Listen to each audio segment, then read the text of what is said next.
Hello friends, मैं हूं शिवा और आप सभी को मेरे इस आर्ट चैनल पे स्वागत है। आज मैं बताने वाला हूं कि कलर पेंसिल से आप ग्लासेस कैसे बना सकते हैं। मैं डॉम्स कलर पेंसिल का यूज़ करने वाला हूं, जो आपको मार्केट में इजीली मिल जाएगा।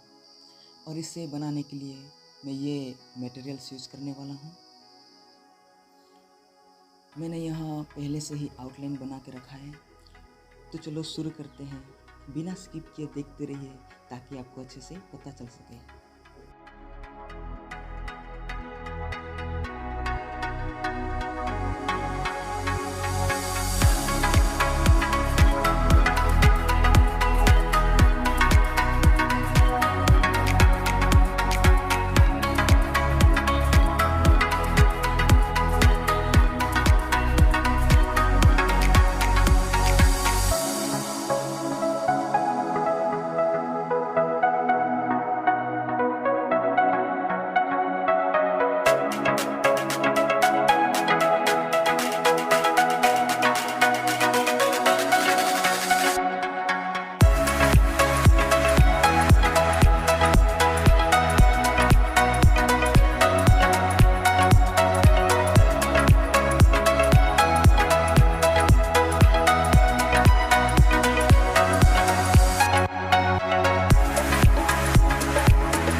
हे फ्रेंड्स, अगर आपको ये वीडियो और ड्राइंग अच्छा लगा हो तो लाइक, शेयर एंड सब्सक्राइब करना मत भूलिएगा।